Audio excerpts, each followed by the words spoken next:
दोस्तों स्वागत है आपके अपने YouTube channel LCP chemistry hub में। आज के इस पर्टिकुलर वीडियो सेशन में अध्याय संख्या 1 ठोस अवस्था का एक टॉपिक डिस्कस करेंगे। और टॉपिक कौन सा है? चुंबकीय गुण। मतलब चुंबकीय गुणों के आधार पर जो ठोस पदार्थ है इनको कितने भागों में विभाजित किया जाता है और प्रत्येक जो भाग है उसके किस टाइप से एग्जाम में क्वेश्चन पूछ सकता है। तो आइए दोस्तों सबसे पहले अध्ययन करेंगे चुंबकीय गुणों के बारे में। तो दोस्तों ठोस अवस्था को या फिर ठोस पदार्थों को चुंबकीय गुणों के आधार पर 5 भागों में वर्गीकृत किया जाता है। सबसे पहला भाग देखेंगे दोस्तों लोह चुंबकत्व। इसी को इंग्लिश में क्या बोलते हैं? फेरोमैग्नेटिज्म बोलते हैं। तो दोस्तों सबसे पहला भाग से अपन डिस्कस कर रहे हैं, ठोसों का वर्गीकरण देख रहे हैं किसके आधार पर? चुंबकीय गुणों के आधार पर। और सबसे पहला जो भाग कौन सा है? लोह चुंबकत्व पदार्थ। तो आइए सबसे पहले देखते हैं कि कौन कौन से इसके उदाहरण है और इन जो लोह चुंबकत्व पदार्थ है इनकी क्या विशेषता होती है। तो सबसे पहला पॉइंट देखिए, कुछ पदार्थ। अब इसके उदाहरण कौन कौन से? लोहा मतलब आयरन हो गया, कोबाल्ट, निकिल, गैडोलिनियम और क्रोमियम डाइऑक्साइड। मतलब ये कुछ पदार्थ है जो किसके उदाहरण है? लोह चुंबकत्व के उदाहरण है। कौन कौन से उदाहरण है? आयरन, कोबाल्ट, निकिल, गैडोलिनियम और क्रोमियम डाइऑक्साइड। अब लोह चुंबकत्व पदार्थ को कैसे परिभाषित करोगे? मतलब कोई भी ऐसा पदार्थ जो चुंबकीय क्षेत्र की ओर प्रबलता से आकर्षित होता है उसी को आप लोह चुंबकत्व पदार्थ कहते हो। तो देखिए यहाँ पर कुछ पदार्थ जैसे लोहा, कोबाल्ट, निकल, गैडोलिनियम और क्रोमियम डाइऑक्साइड बहुत प्रबलता से, ये इंपॉर्टेंट वर्ड है दोस्तों, बहुत प्रबलता से चुंबकीय क्षेत्र की ओर आकर्षित होते हैं। ऐसे पदार्थों को लोह चुंबकीय पदार्थ कहा जाता है। तो यहाँ पर अगर परिभाषा आपसे पूछे कि लोह चुंबकीय पदार्थ किसे कहते हैं, तो ऐसे पदार्थ जो चुंबकीय क्षेत्र की ओर बहुत प्रबलता से आकर्षित होते हैं लोह चुंबकीय पदार्थ कहलाते हैं। नेक्स्ट वाला स्टेटमेंट देखिए दोस्तों, प्रबल आकर्षणों के अतिरिक्त ये स्थायी रूप से चुंबकित किए जा सकते हैं। ये दोस्तों दूसरी विशेषता हो गई है लोह चुंबकीय पदार्थ की। मतलब इनके अंदर जो चुंबकीय क्षेत्र की ओर प्रबलता से तो आकर्षित होते ही है, साथ में इनको आप परमानेंट क्या कर सकते हो? मैग्नेटाइज कर सकते हो। मीनिंग आप इनको स्थायी रूप से चुंबकित कर सकते हो। ठोस अवस्था में लोह चुंबकीय पदार्थों के धातु आयन। दोस्तों यहां पर देखो जो भी उदाहरण है इसके जैसे लोहा, कोबाल्ट, निकल, गैडोलिनियम और क्रोमियम डाइऑक्साइड। तो जितने भी लोह चुंबकीय पदार्थ है उसके अंदर एक्चुअल में कौन उपस्थित है? धातु उपस्थित है। तो दोस्तों क्या होता है एक्चुअल में लोह चुंबकीय जो पदार्थ है उनमें जो धातु के आयन है वो छोटे छोटे खंडों में एक समूह में व्यवस्थित हो जाते हैं। और इन जो धातु आयन के ये छोटे छोटे जो खंडों का समूह होता है इसे ही आप दोस्तों क्या कहते हो? डोमेन कहते हैं। तो डोमेन की परिभाषा भी आ सकती है बोर्ड एग्जाम में। तो देखिए दोस्तों ठोस अवस्था में लोह चुंबकीय पदार्थों के धातु आयन कौन से खंड में? छोटे छोटे खंडों में एक साथ समूहित हो जाते हैं। और इन धातु आयनों के छोटे छोटे खंडों के समूह को क्या कहते हैं? डोमेन कहा जाता है। इस प्रकार प्रत्येक डोमेन एक छोटे चुंबक की भांति व्यवहार करता है। दोस्तों ये पता रखना है कि जो भी आपके पास डोमेन है प्रत्येक डोमेन कैसे व्यवहार करता है? जैसे एक छोटा चुंबक व्यवहार करता है, सेम टू सेम व्यवहार कौन करता है? प्रत्येक डोमेन करता है। और डोमेन का मतलब क्या है दोस्तों? लोह चुंबकीय पदार्थों में जो धातु आयन है वो छोटे छोटे खंडों में एक साथ समूह में उपस्थित हो जाते हैं। और इन धातु आयनों के छोटे छोटे खंडों को जो एक साथ समूह में उपस्थित है इनको क्या कहा जाता है? डोमेन कहा जाता है। और दोस्तों प्रत्येक डोमेन कैसे व्यवहार करता है? एक छोटे चुंबक की भांति क्या करता है? व्यवहार करता है। नेक्स्ट वाला देखिए दोस्तों, लोह चुंबकीय पदार्थ के अचुंबकीय टुकड़े में डोमेन अनियमित रूप से अभिविन्यासित रहते हैं। बड़ा इंपॉर्टेंट स्टेटमेंट है दोस्तों। जब भी आप चुंबकीय क्षेत्र आरोपित नहीं करते हो उस स्थिति में लोह चुंबकीय पदार्थ है, इसके जो डोमेन है वो भिन्न भिन्न दिशाओं में क्या रहते हैं, अनियमित रूप से अभिविन्यासित रहते हैं और उनकी चुंबकीय आघूर्ण निरस्त हो जाता है। जब तक दोस्तों डोमेन है वो अनियमित रूप से अभिविन्यासित रहते हैं तब तक वो प्रबल चुंबकीय क्षेत्र में आकर्षित नहीं हो पाएगा। तो दोस्तों जब भी चुंबकीय क्षेत्र की अनुपस्थिति है तो उस स्थिति में लोह चुंबकीय पदार्थ अनियमित रूप से इनके डोमेन क्या रहते हैं, अभिविन्यासित रहते हैं। नेक्स्ट वाला स्टेटमेंट देखिए। लेकिन दोस्तों जैसे आपने लोह चुंबकीय पदार्थ को कौन से क्षेत्र में रख दिया, पदार्थ को चुंबकीय क्षेत्र में रखने पर सभी डोमेन चुंबकीय क्षेत्र की दिशा में अभिविन्यासित हो जाते। इंपॉर्टेंट पॉइंट है, जैसे आपने चुंबकीय क्षेत्र आरोपित कर दिया तो लोह चुंबकीय पदार्थ के जो डोमेन जो पहले अनियमित रूप से अभिविन्यासित थे अब वो चुंबकीय क्षेत्र की दिशा में अभिविन्यासित हो जाते हैं। और दोस्तों जब ये चुंबकीय क्षेत्र की दिशा में एक समान रूप से अभिविन्यासित हो जाएंगे तो दोस्तों प्रबल चुंबकीय प्रभाव उत्पन्न करते।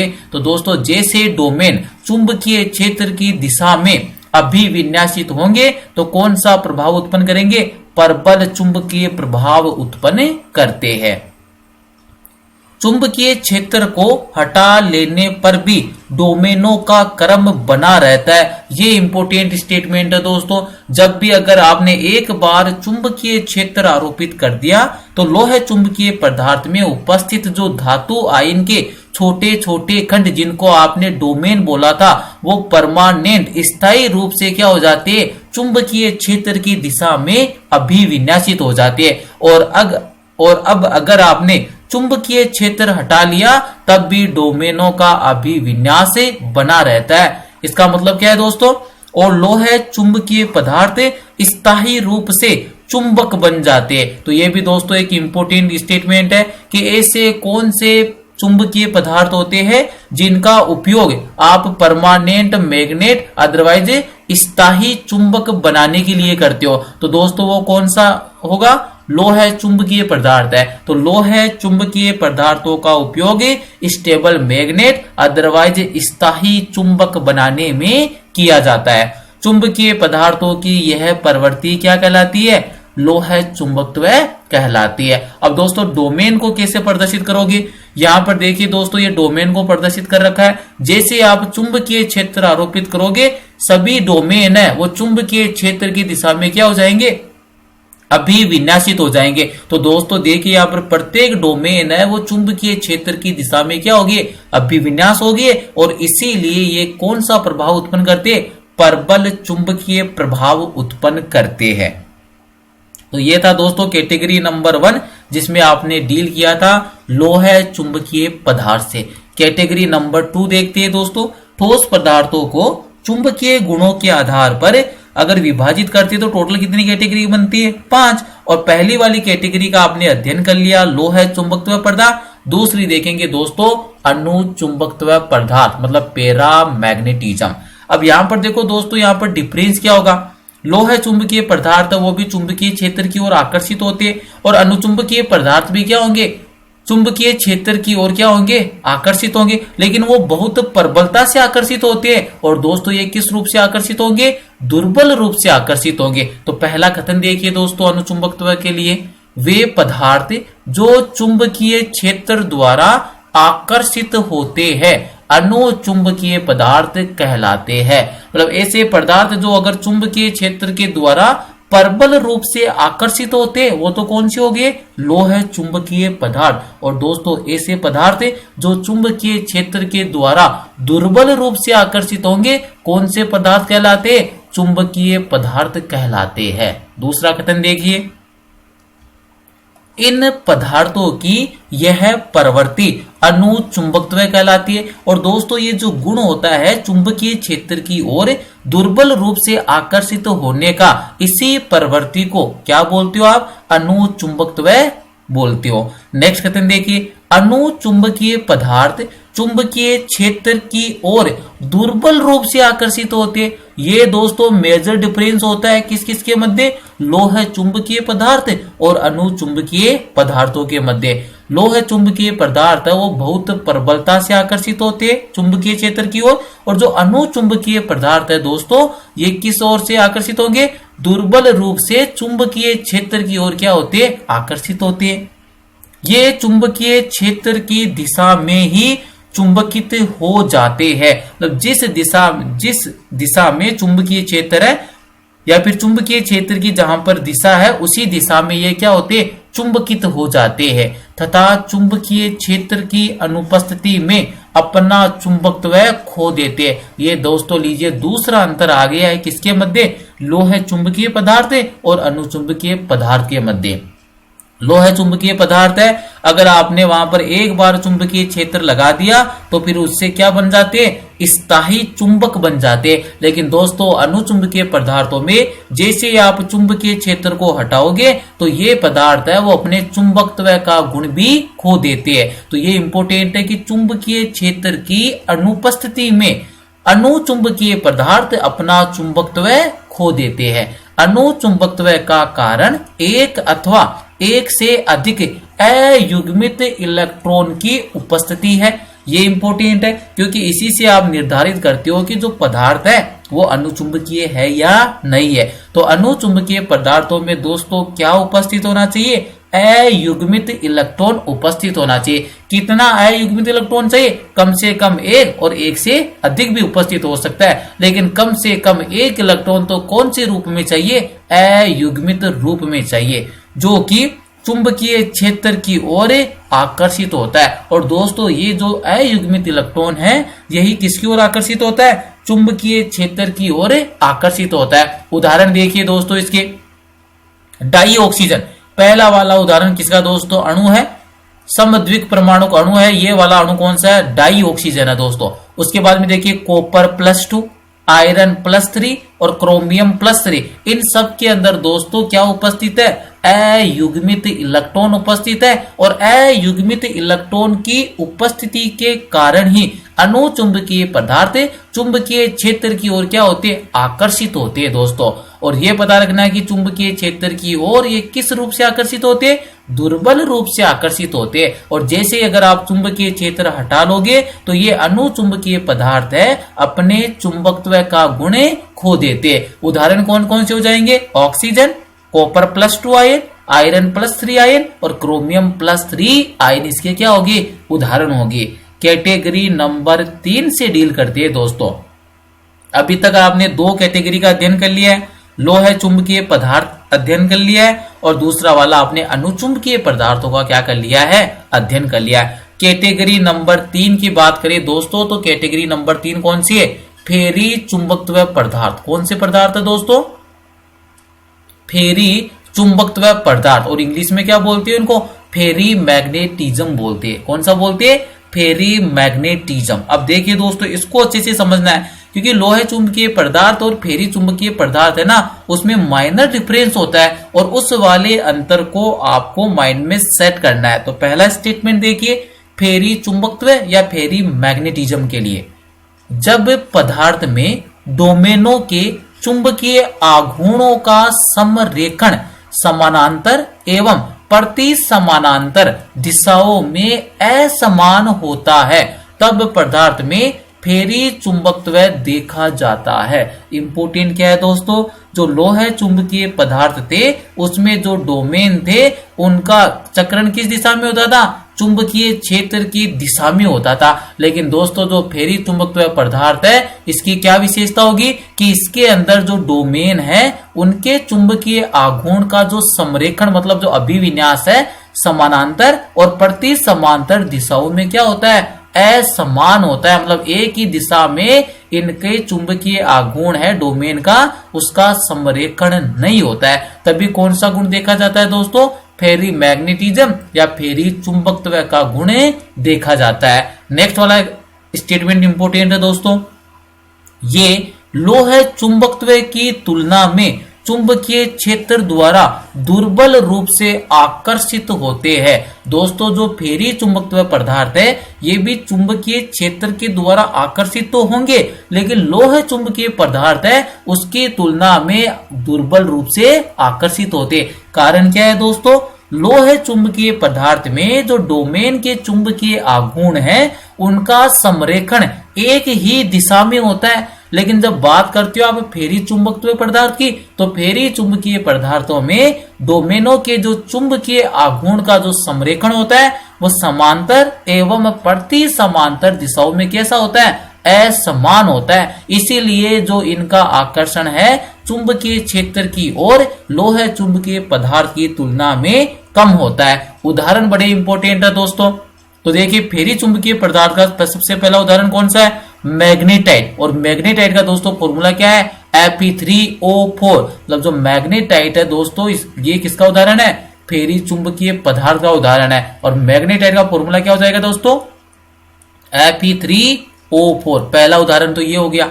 दूसरा उदाहरण देखिए दोस्तों फेराइट। और फेराइट किस किस के यहाँ पर देखिए कौन कौन सा फॉर्मूला है फेराइट का, एक तो मैग्नीशियम है और सेकंड वाला कौन सा है, जिंक है। तो देखिए पहला फॉर्मूला क्या बन जाएगा, Mg Fe2O4। मतलब पहला वाला फेराइट कौन सा हो गया दोस्तों, Mg Fe2O4।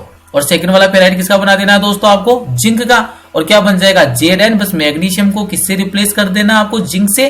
तो सेकंड वाला क्या बन जाएगा, Zn Fe2O4 बन जाएगा दोस्तों। तो ये किसके उदाहरण होते हैं, फेरी चुंबकीय पदार्थ के उदाहरण है। अब नेक्स्ट देखिए दोस्तों, ये पदार्थ गर्म करने पर फेरी चुंबकत्व खो देते हैं और अनुचुंबकित बन जाते। ये भी दोस्तों इनकी क्या होती है, प्रॉपर्टी होती है। मतलब जो भी फेरी चुंबकीय पदार्थ है दोस्तों, जैसे आपने इसको तापमान प्रदान किया, मतलब फेरी चुंबकीय पदार्थ को गर्म करने पर ये कौन सा गुण तो खो देते हैं, फेरी चुंबकत्व का गुण खो देते हैं। और कौन से पदार्थों में परिवर्तित हो जाते हैं, अनुचुंबकीय पदार्थ में परिवर्तित हो जाते हैं। तो दोस्तों क्वेश्चन किस प्रकार से आ सकता है, आप फेरी चुंबकीय पदार्थों को अनुचुंबकीय पदार्थ में कैसे परिवर्तित कर सकते हो। तो दोस्तों एक ही लाइन में इसका आंसर हो जाएगा कि फेरी चुंबकीय पदार्थ को गर्म करने पर ये अपना फेरी चुंबकत्व खो देते और कौन से रूप में परिवर्तित हो जाएंगे, अनुचुंबकीय पदार्थ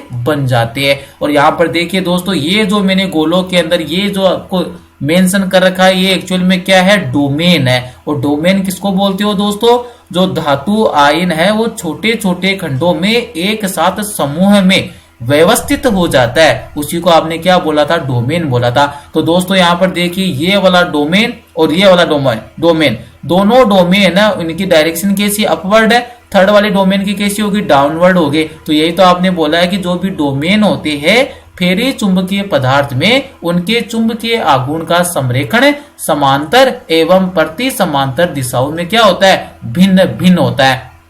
जैसे यहां पर बात करें 1 2 3 4, ये तो दोस्तों जो 4 डोमेन है इनकी अपवर्ड डायरेक्शन है। और दोस्तों ये वाली जो 2 डोमेन है इनकी डाउनवर्ड डायरेक्शन है। तो मतलब क्या है कि इनका जो संरेखण है समांतर और प्रति समांतर दिशाओं में क्या होता है, असमान होगा। तभी कौन सा बनेगा दोस्तों, फेरी चुंबकत्व पदार्थ बनेगा। 3 उदाहरण ध्यान रखने, पहला वाला मैग्नेटाइट हो गया और उसके बाद में फेराइट। नेक्स्ट वाली कैटेगरी देखिए दोस्तों, कैटेगरी नंबर 4 ठोसों का वर्गीकरण देख रही है दोस्तों। चुंबकीय गुणों के आधार पर 3 का अध्ययन आप कर चुके हैं। अनुचुंबकीय का अध्ययन कर लिया, लोह चुंबकीय का अध्ययन कर लिया और फेरी चुंबकत्व का अध्ययन कर लिया। नेक्स्ट वाला कौन सा है दोस्तों, प्रति लोह चुंबकीय पदार्थ या प्रति लोह चुंबकत्व, अदरवाइज एंटी फेरोमैग्नेटिज्म बोलते हैं दोस्तों। कौन सा बोलते हैं इसको, एंटी फेरोमैग्नेटिज्म।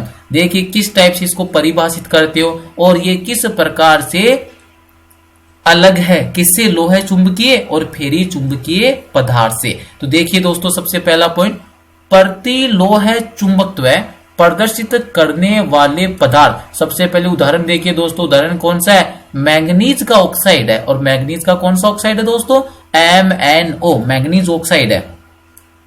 प्रति लोह चुंबकत्व प्रदर्शित करने वाले पदार्थ जैसे मैग्नीज ऑक्साइड में डोमेन संरचना लोह चुंबकीय पदार्थ के समान होती है। ये इंपॉर्टेंट बात है दोस्तों कि इनके जो अगर आप डोमेन देखते हो किसके, प्रति लोह चुंबकीय पदार्थ के, तो एक्चुअल में किसके समान होता है, ये लोह चुंबकीय पदार्थ के समान होता है। लेकिन अंतर क्या है, परंतु उनके डोमेन एक दूसरे के विपरीत अभिविन्यासित होते हैं तथा एक दूसरे के चुंबकीय आघूर्ण को निरस्त कर देते हैं। ये इंपॉर्टेंट थिंग है दोस्तों यहाँ पर कि जो लोह चुंबकीय पदार्थ थे उसमें जितने भी डोमेन थे वो एक ही दिशा में समरेखित रहते हैं। लेकिन दोस्तों जो प्रति लोह चुंबकीय पदार्थ है इनमें जो डोमेनों की जो दिशा है समांतर और प्रति समांतर दिशा में कैसी होती है, एक समान होती है। इससे क्या होगा दोस्तों, पहले वाले डोमेन का जो चुंबकीय आघूर्ण है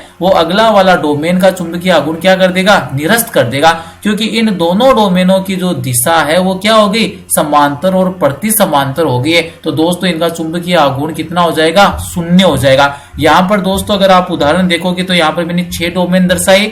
6 डोमेन में देखिए पहला वाला डोमेन वह कहां पर है, अपवर्ड, सेकेंड वाला डाउनवर्ड है, थर्ड वाला कहां पर आ गया, अपवर्ड, फोर्थ वाला कहां पर आ गया, डाउनवर्ड, फिफ्थ वाला कहां पर आ गया, अपवर्ड, और सिक्स वाला कहां पर आ गया, डाउनवर्ड। तो दोस्तों यहाँ पर 6 डोमेन है। 6 डोमेन में से जो 3 डोमेन है वो अपवर्ड डायरेक्शन में है और दोस्तों ये जो 3 डोमेन है वो कहां पर है, डाउनवर्ड डायरेक्शन में। तो यही तो आपने बोला है कि इसके अंदर जो डोमेन है वो क्या होते हैं, एक दूसरे के विपरीत अभिविन्यासित होते हैं। और दोस्तों ऐसा होने से क्या हो जाएगा कि एक डोमेन का जो चुंबकीय आघूर्ण है वो उसके नेक्स्ट वाला डोमेन क्या कर देगा, निरस्त कर देगा।